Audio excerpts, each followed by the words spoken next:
ser humano depende essencialmente da visão para a orientação no mundo que o rodeia.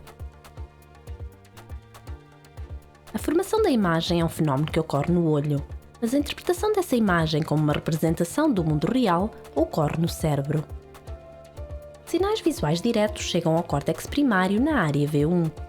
O córtex visual secundário ou associativo é constituído pelas áreas V2, V3, V4, V5, V6, V7 e V8, estando estas hierarquicamente dependentes da área V1. Os sinais visuais passam ao longo das fibras dos nervos ópticos até ao quiasma óptico.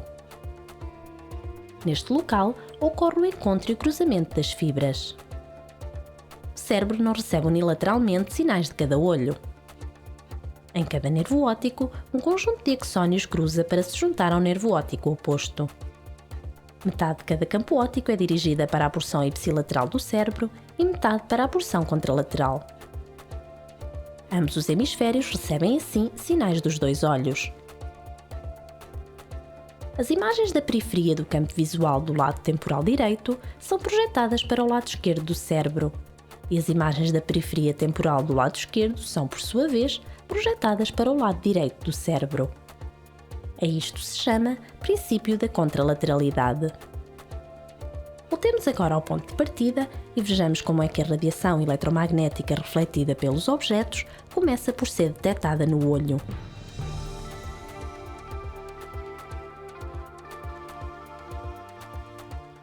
A luz passa através da córnea, pupila e cristalino até chegar à retina, onde a cena visual é focada.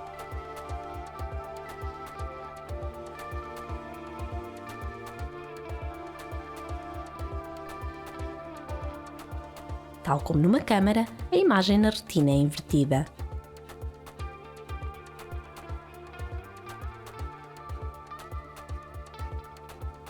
A retina é uma camada de tecido neuronal especializado.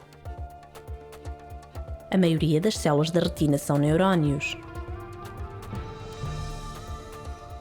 Destes fazem parte, entre outros, os fotorreceptores, os bastonetes e os cones. Na região central da retina, a fóvea, só existem cones.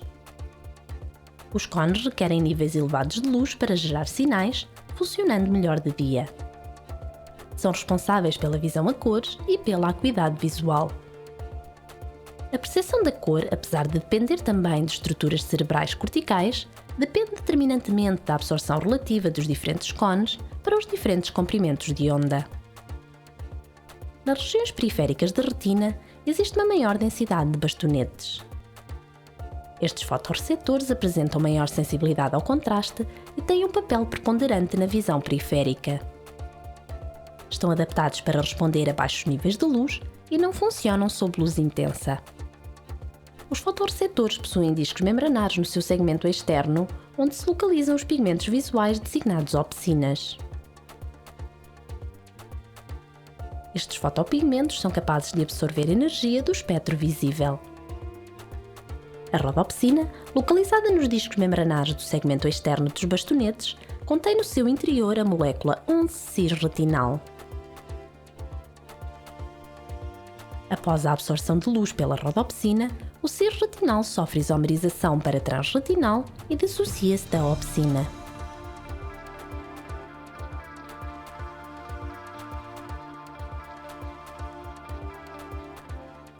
A rodopsina liga-se a uma proteína G, a transducina, ativando-a. A subunidade alfa da transducina interage então com a fosfodiesterase do GMP cíclico, ativando-a também. Ocorre assim a hidrólise do GMP cíclico, que decresce rapidamente no citoplasma do segmento externo dos bastonetes.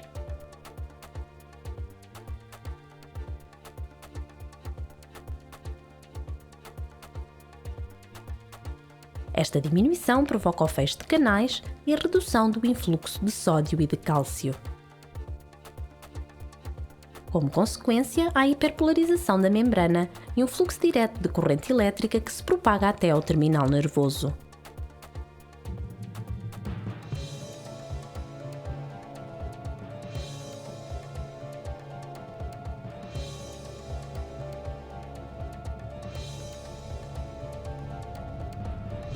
Diminui assim a libertação de glutamato que estava a ocorrer na ausência de luz.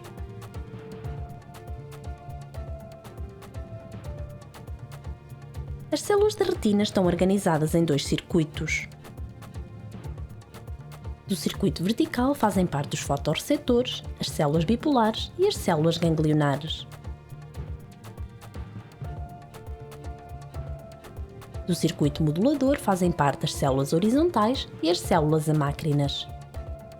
O terminal sináptico do bastonete estabelece contacto com as células bipolares, podendo estas sinapses ser moduladas pelas células horizontais. A diminuição da libertação de glutamato pelos bastonetes leva à ativação das células bipolares que respondem para incrementos de luz, os circuitos ON. Simultaneamente, leva ainda à inibição das células bipolares que respondem para decréscimos de luz, os circuitos OFF. Através de sinais excitatórios ou inibitórios, a informação é transmitida das células bipolares às células ganglionares e estas sinapses podem ser moduladas pelas células amácrinas. As células ganglionares, ao contrário dos restantes neurónios da retina, têm potenciais de ação. São as alterações na intensidade de luz que provocam a alteração de disparo das células ganglionares. Os axónios das células ganglionares, que são os últimos neurónios desta cadeia, agrupam-se dando origem aos nervos ópticos.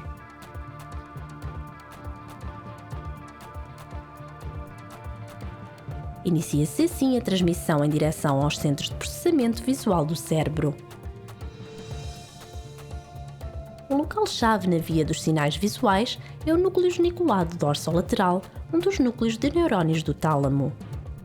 Aqui ocorrem as sinapses entre os axónios das células ganglionares da retina e os neurónios corticotalâmicos que, por sua vez, projetam fibras que radiam e transportam o sinal para o córtex visual.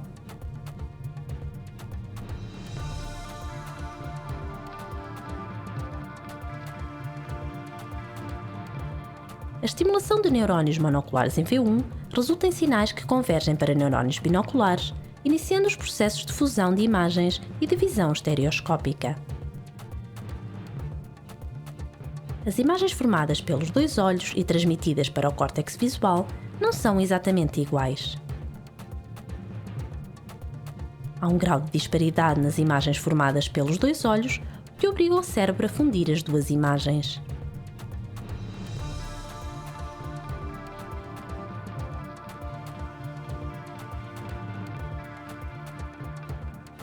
É, portanto, no córtex visual que a informação é interpretada e onde reside a verdadeira visão.